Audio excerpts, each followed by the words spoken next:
don't think we have any. Hi, good morning. What? How are you? Good morning. Welcome. My name is Marissa. If you're new to this community, can you wait a second? I'll get you. Let me see the. Then go get them downstairs. Okay. Crazy child. Welcome. My name is Marissa. If you're new to this community, I started this to share my journey of success, of struggles. I'm a hot mess mom trying to find freedom continue finding personal freedom from food and self-hate and body shaming, because that was something that, actually I dealt with for a very long time. Probably started back in high school, maybe even before that. I really haven't dug that deep into it, but welcome. Good morning. Here it's snowing. It's like a personal snow globe outside. I just finished my workout. As you hop on, say hello. Tell me where you're from. If you're watching the replay, #replay. Tell me where you're from. I like to see where people are coming in from. But yeah, thank you for tuning in. I just finished my workout, like I said, and I have a question. This is completely off topic and has nothing to do with what I was going to talk about. But do you ever wake up from a nightmare or a dream and it seems so real that like you're pissed off at whoever the dream was about, or it just sets your mood for a completely different day? Hi, Kim. So I woke up this morning in just a shitty mood, and I was mad at my husband for something he did in my dream, and I was like, just so you know, I'm mad at you. Well, I'm not mad at you. I was mad at you when I woke up, but I fixed my attitude. But so often I wake up and I'm grouchy and for no reason, like I really shouldn't be. I have no reason to be, but it's all over a dream. Like, have you ever had that happen? You're just grouchy at somebody because of a dream you had? And like, but it seems so real, like so real. It's crazy, right? So anyway, that was me this morning. I was like, just so you know, I'm mad at you, but I'm not mad at you, but I should be mad at you. But I adjusted my attitude.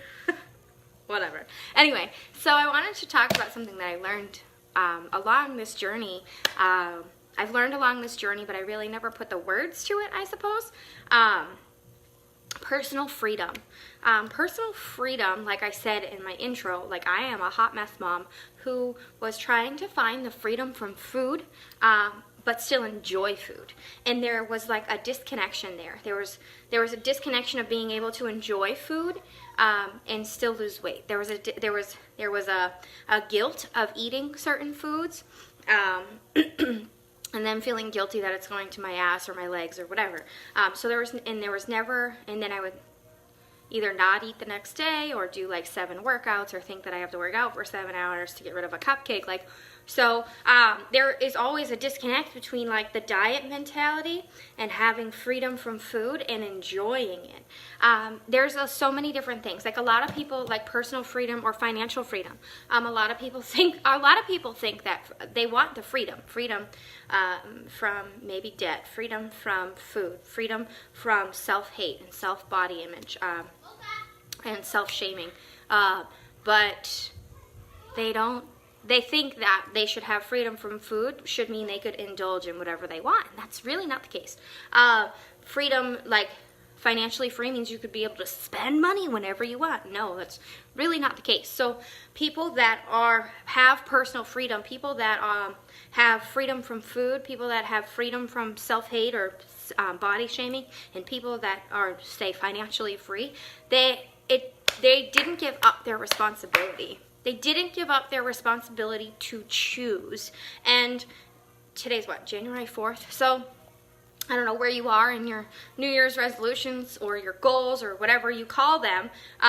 But if you give up your freedom to choose your responsibilities, if you give up the freedom to choose food, like, so you want to make a conscious decision to choose like salad over fried chicken tenders and french fries. But you want to make that decision because of how it feels for your body, how it will fuel the cells of your body.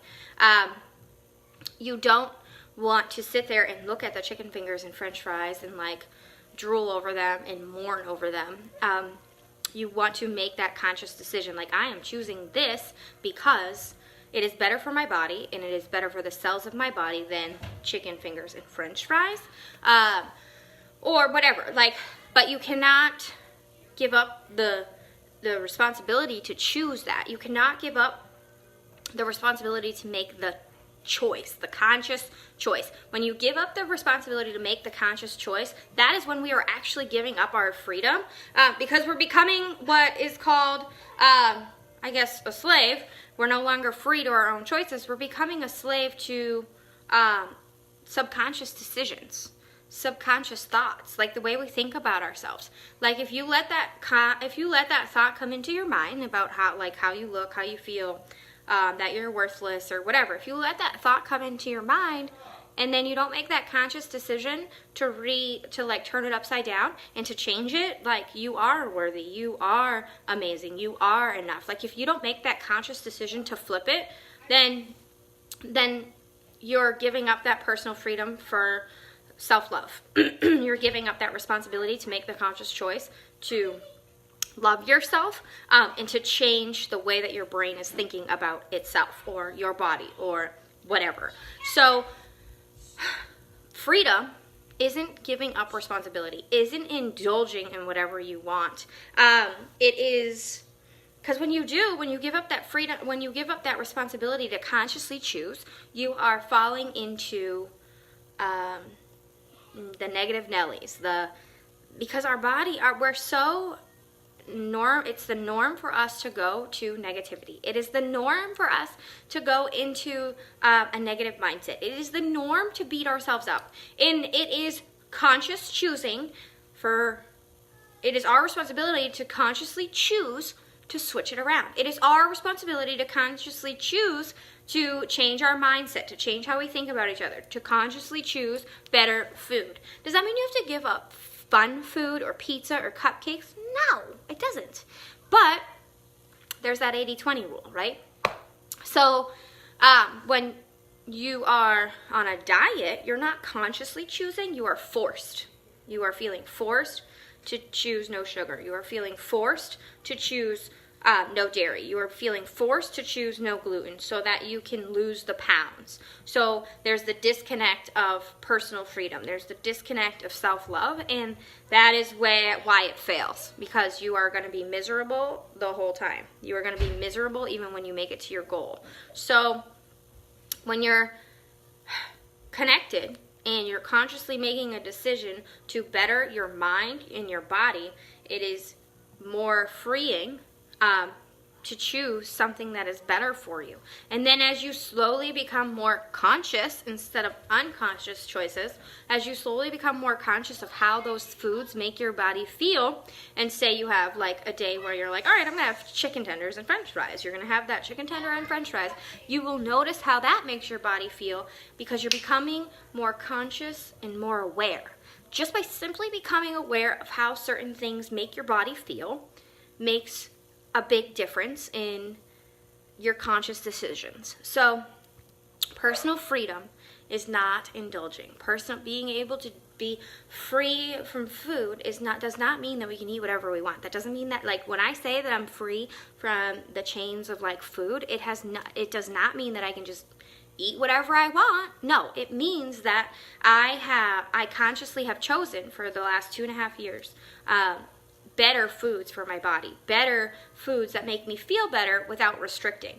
So consciously choosing those foods, consciously choosing a better mindset when you start beating yourself up. If you don't consciously choose that, then you're always going to be beating yourself up over and over. You're worthless. You are ugly. You are this. You're not good enough. If you don't catch yourself consciously, if you just simply being aware of the things that go on in your mind, of the food that you are choosing and why you're choosing it. Most of us choose it out of emotion. Most of us choose it just 'cause, right? And we can't do that. We can't just do it because. We have to consciously be aware. Consciously be aware of the food that you are choosing.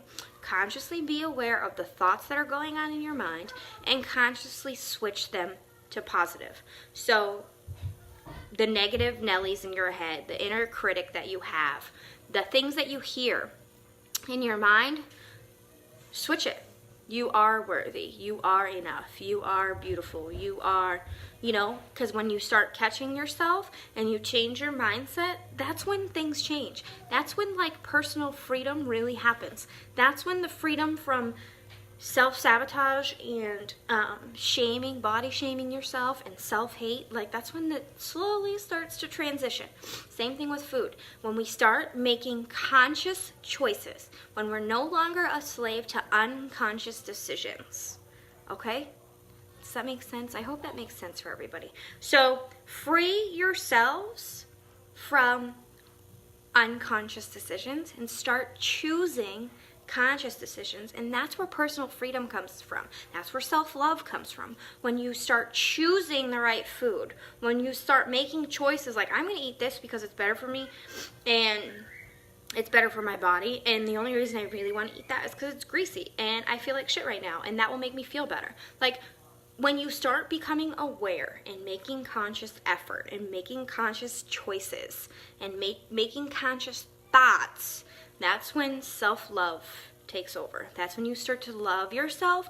That is when you start to have personal freedom. That is when you start feeling free with your intentions, your ambitions, your love. It's insane.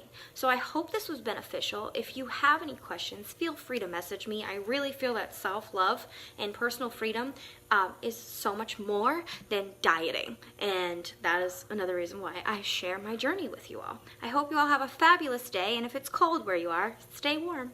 Bye.